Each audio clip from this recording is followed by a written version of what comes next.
O autoconhecimento ele é muito importante para que possamos viver boas relações, mas esses movimentos estão ligados à energia 7, que é o conhecimento, e à energia 2, que está ligado às relações, ao nosso movimento feminino, mundo interno. Quando eu digo feminino, eu estou falando da nossa parte mãe, que está dentro de nós. Quando eu digo masculino, eu digo nossas ações ligadas ao mundo externo, de uma energia 1 que vem através do nosso pai. Então, quando eu entro em ação, quando eu estou falando, eu estou no movimento masculino. Quando eu estou em silêncio, ouvindo, ligada aos meus sentidos, eu estou no feminino.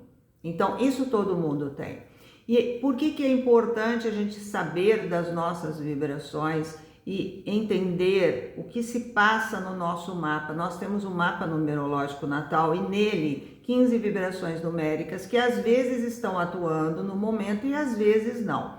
Quando a gente encontra um determinado desafio, numa determinada situação, numa determinada esfera da vida, considerando esfera do eu, esfera afetiva, esfera profissional, e quando eu digo esfera afetiva, eu digo família também, quando eu digo esfera profissional, eu falo de dinheiro e conquistas, quando eu falo esfera do eu estou falando da minha saúde, daquilo que eu gosto, daquilo que me dá prazer de viver, do meu estado emocional, do meu estado físico, certo? Então veja bem, porque nós somos o veículo de ação no mundo, né? Então por que é importante eu ter o autoconhecimento? Porque nós vivemos relações, não tem como evitar isso. Para você viver aqui, você precisa viver relações.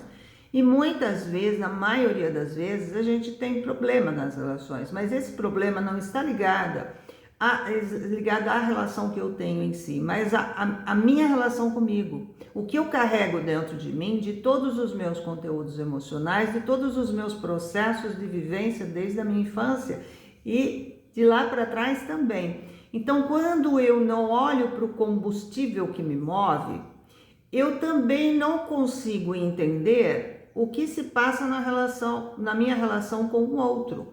Porque eu quero entrar nesse mundo e mudar o outro para que ele se adapte a mim, mas eu não olho o que é que eu tenho para oferecer.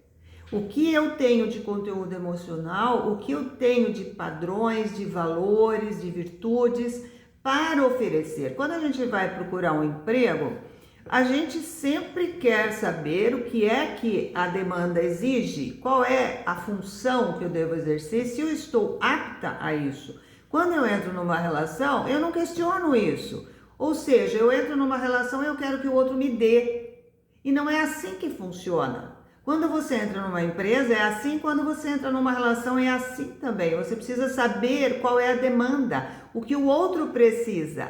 Aí juntar com os seus potenciais, com as suas habilidades e ver o que você pode oferecer. As pessoas entram numa relação querendo que o outro abasteça. E não é assim. Existe uma troca, uma dinâmica de troca entre o dar e o receber que precisa estar equilibrada. O que eu tenho para oferecer no meu lugar e na minha função? Então, eu tenho um lugar e uma função como homem, como mulher, como ser humano, como profissional, eu tenho um lugar e uma função. Então, em qualquer relação, eu preciso saber o que eu tenho para oferecer e se o que eu tenho para oferecer é importante para o outro. Se é trabalhado, se é lapidado, se eu me desenvolvi, né? A gente vai na escola, estuda para desenvolver uma profissão, mas não vai na escola da vida, que é o autoconhecimento, para desenvolver o eu, para que, através desse eu, como um veículo de ação no mundo, eu possa agregar na vida do outro. Então eu vou numa relação só buscando, como tomador, como uma infantil que está tomando do pai, da mãe, né? Tudo eu quero, o que eu tenho para receber, o que a empresa me oferece, o que você me dá, qual carro que você tem bens materiais, mas o que eu tenho para oferecer? Então, quando eu sei o que eu tenho para oferecer, quando eu me conheço, quando eu me valorizo, quando eu me lapido, aí eu estou numa frequência elevada, eu elevo a minha frequência, o meu padrão vibracional e com isso o meu padrão de conquistas. Então, pense nisso.